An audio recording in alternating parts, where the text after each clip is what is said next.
Hola, me es un gusto saludarles y darles la más cordial bienvenida al canal de la Iglesia Primitiva, donde hoy compartiremos el tema: los anabaptistas. El renacimiento del cristianismo primitivo. Lutero prendió el fuego que transformó al cristianismo del occidente para siempre. Si no hubiera hecho ninguna otra contribución al cristianismo, la Iglesia siempre tendría por qué agradecerle. Su confrontación osada con la Iglesia Católica Romana inspiró a millares de personas más a que dudaran las enseñanzas de esa Iglesia y que rompieran con su esclavitud. Entre estas personas estaban algunos cristianos que se llamaban los hermanos, aunque sus enemigos los llamaron anabaptistas, nombre que aún se les da. De los distintos grupos llamados por este nombre, no todos tenían tanto en común.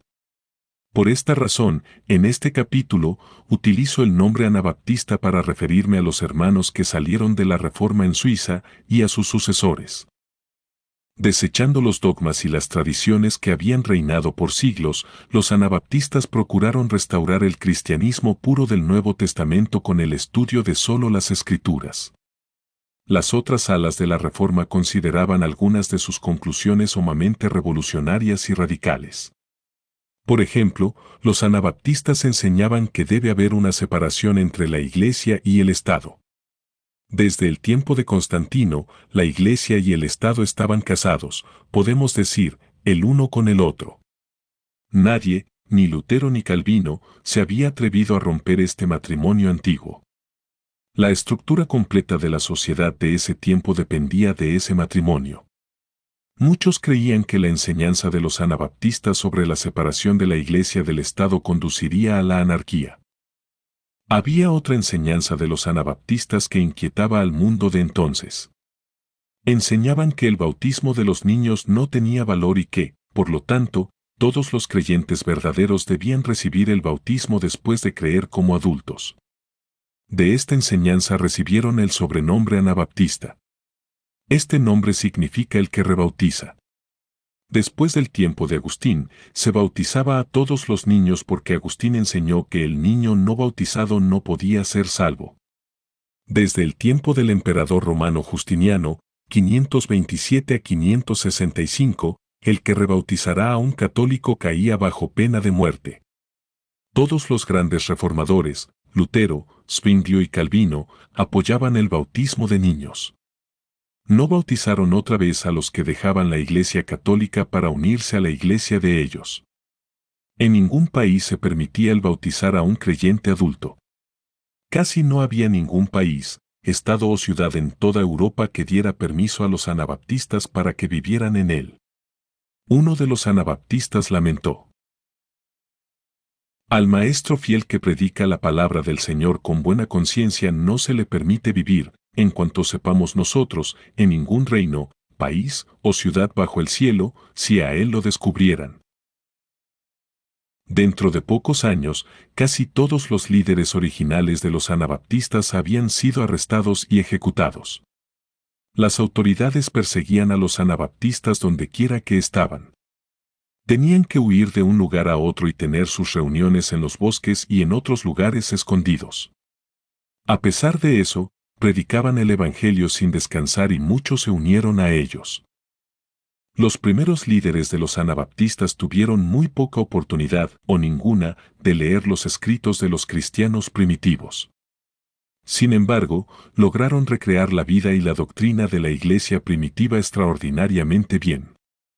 El hecho de que los anabaptistas sacaron sus creencias solamente de la Biblia y no de los escritos de los cristianos primitivos, verifica muy bien que el cristianismo primitivo también tenía su base solo en la Biblia. Semejanzas asombrosas entre los anabaptistas y los cristianos primitivos. En alto grado, los anabaptistas rechazaron las cosas de este mundo, vivían como ciudadanos del reino celestial. Los de las otras iglesias los aborrecieron a causa de esto.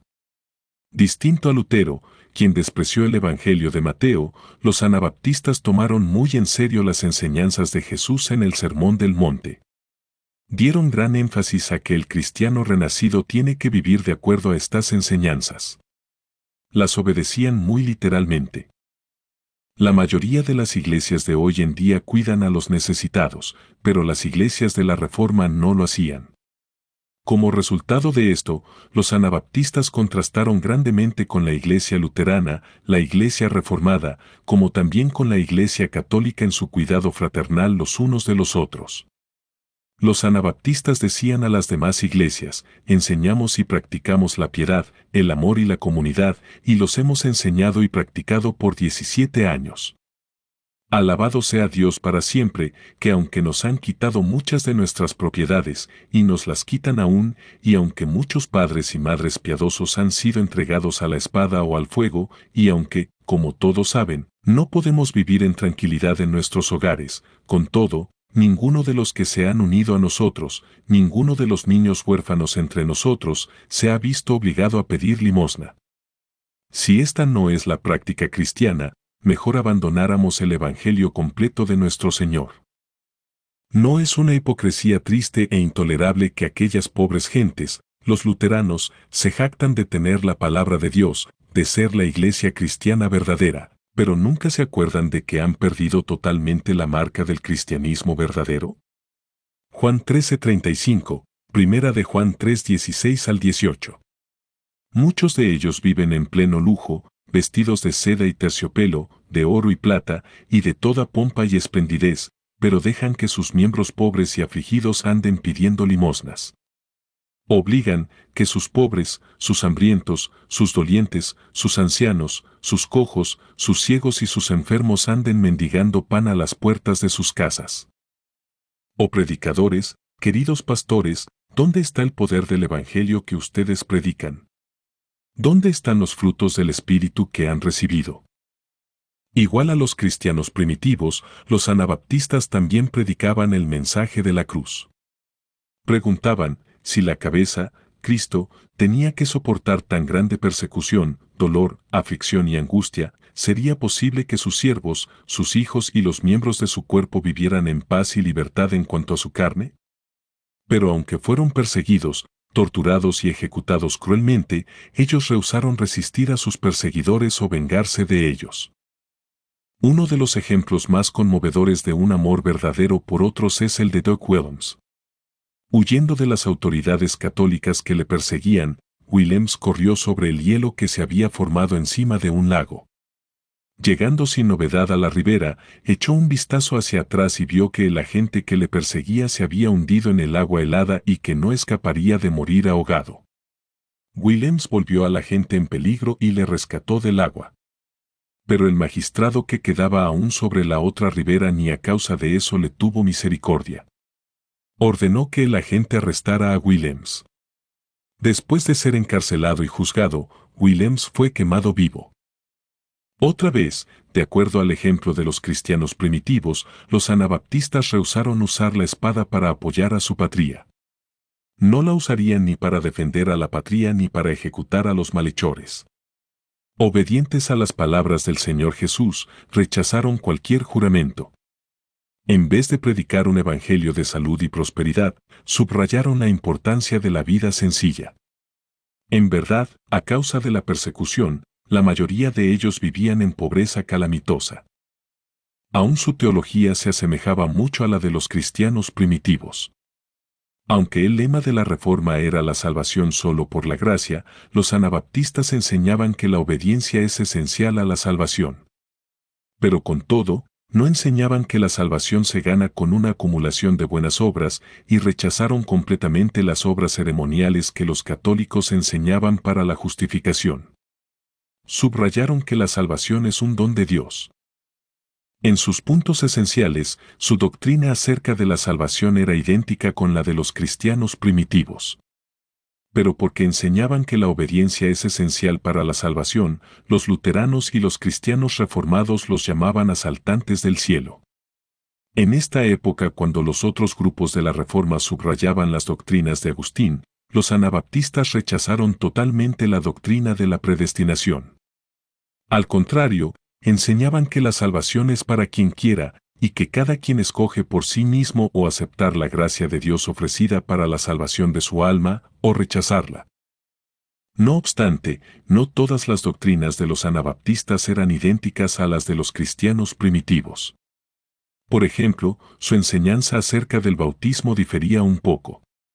Me parece que otra vez esto es un ejemplo de la primera ley de Newton sobre la teología.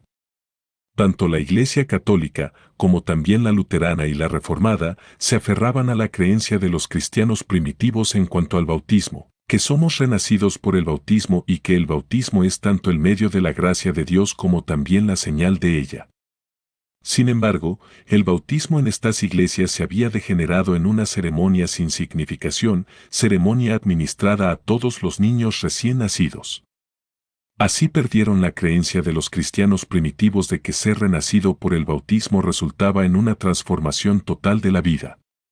Reaccionando a este abuso del bautismo, los anabaptistas corrieron al otro extremo, por lo menos en sus enseñanzas verbales. Enseñaban que el bautismo era la señal de la gracia de Dios, pero no el medio de ella. Decían que el bautismo en agua simbolizaba que el creyente moría a su vida anterior y que se resucitaba a una vida nueva en Cristo. Aunque sus enseñanzas verbales diferían de las de los cristianos primitivos, los anabaptistas lograron restaurar el bautismo al papel que había desempeñado en el cristianismo primitivo. Como primer punto, rechazaban la doctrina de Agustín de que los niños no bautizados serían condenados. Bautizaban solo a aquellos que tenían fe personal en Jesús y que se habían arrepentido de sus pecados pasados. Enseñaban que uno nace de nuevo por el proceso entero de la fe personal, el arrepentimiento, el bautismo en agua y el bautismo del Espíritu Santo. Esto armoniza muy bien con las creencias de los cristianos primitivos, quienes también enseñaban que la fe personal y el arrepentimiento debían preceder al bautismo. La historia se repite otra vez.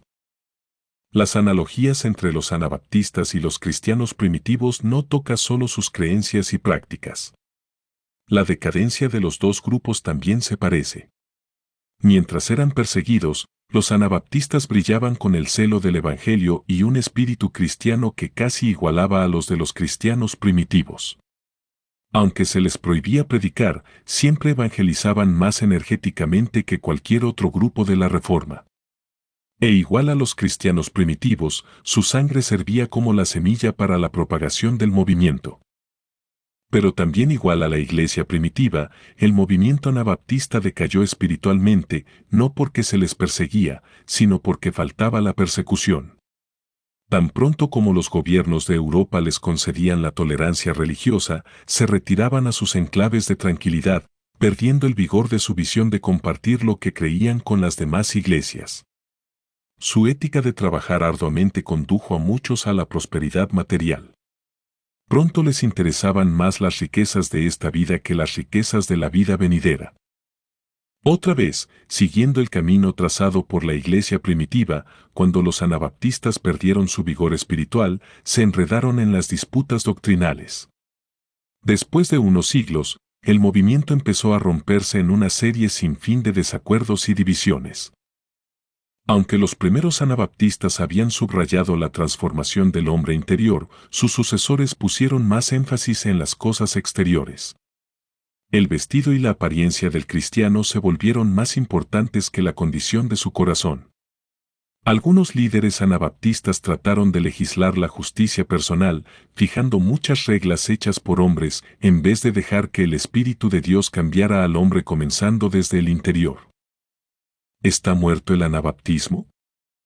A pesar de la decadencia espiritual del movimiento, los anabaptistas dejaron su efecto en la iglesia.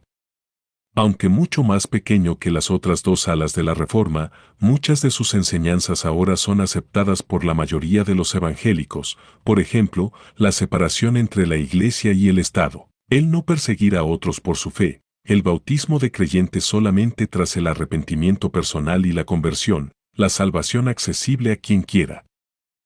Además, los anabaptistas no han desaparecido. Los menonitas y otros grupos que se originaron con ellos descienden directamente de los anabaptistas originales. Pero lamentablemente, no han podido recapturar el celo y el poder de sus antecesores. Como vimos, los anabaptistas eran los evangelistas más eficaces de las tres alas de la Reforma, pero muchos de sus sucesores de hoy en día tienen poco celo para el evangelismo. Muchos de ellos esconden su luz. Les interesa más si uno de los miembros de su iglesia tiene botones en la chaqueta de su traje que si comparte su fe con sus compañeros humanos. Se han puesto trabas ellos mismos por su preocupación con los aspectos exteriores de la religión. No digo esto con la intención de criticarlos o juzgarlos. Lo digo en amor y con una tristeza sincera. En lo profundo de su corazón todavía arden los rescoldos de la visión ferviente de los anabaptistas y la visión de los cristianos primitivos. Pueda que Dios aún avive estos rescoldos, haciendo de ellos una llama ardiente que traería un avivamiento a toda la iglesia. Extraído del libro Cuando el cristianismo era nuevo, capítulo 17. De David Bercott. Ver más acerca de los anabaptistas en otros movimientos semejantes a los primeros cristianos. Que la paz y la gracia del Señor Jesucristo esté con ustedes.